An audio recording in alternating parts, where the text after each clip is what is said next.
Hello everyone, and thank you again for tuning in.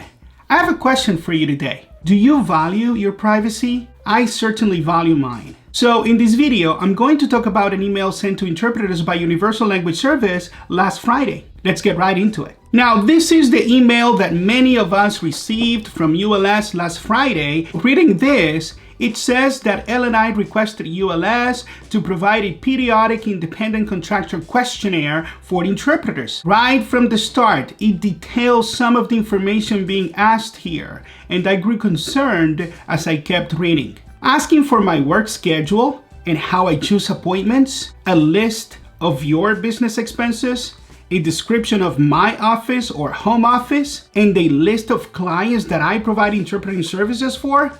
Those were some of the red flags that I noticed right away.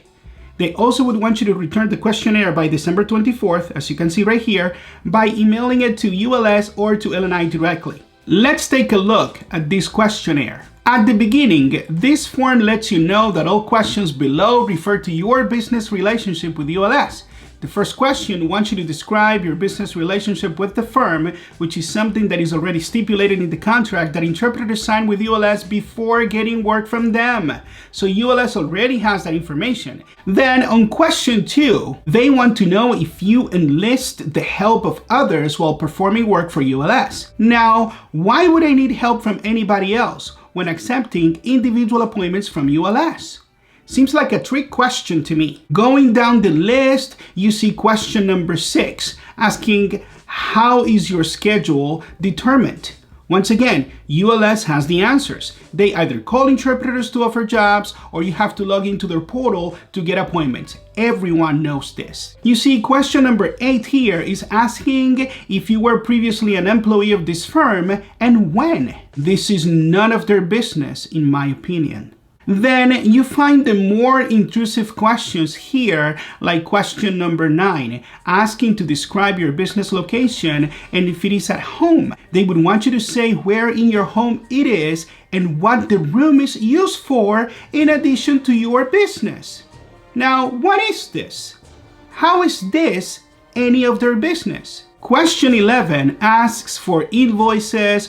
Well, all interpreters fill out a voucher and ULS already has them, so L&I can get that information from them, so that's that. You see, from questions 13 to 17, they definitely become IRS agents in my opinion, asking if you have a Department of Revenue account and if you report to them.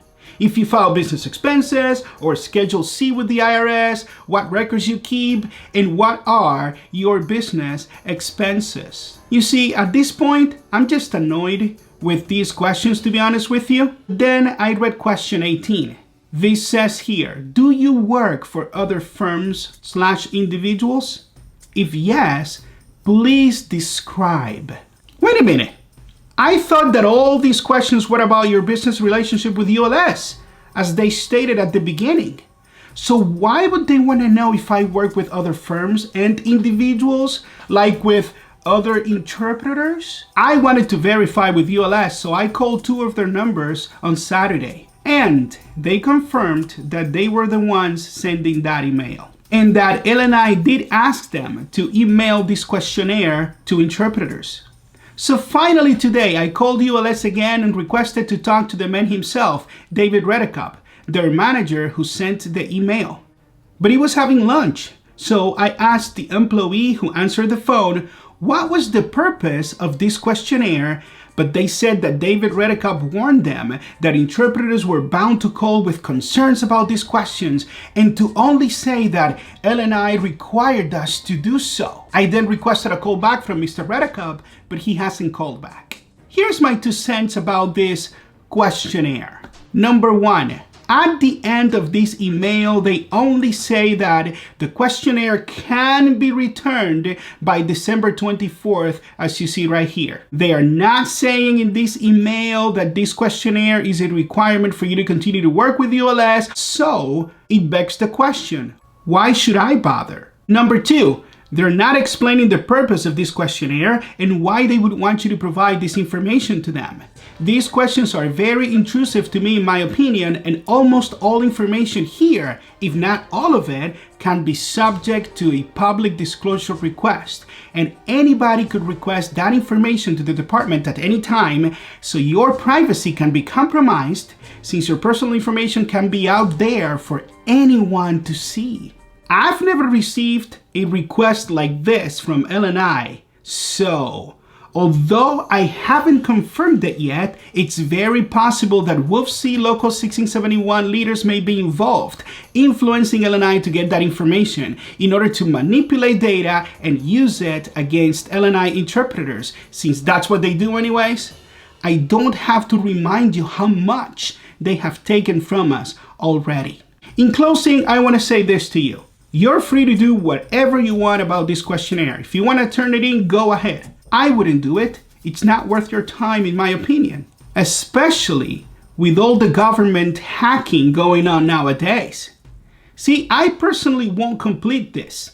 I won't fill it out. I won't send it.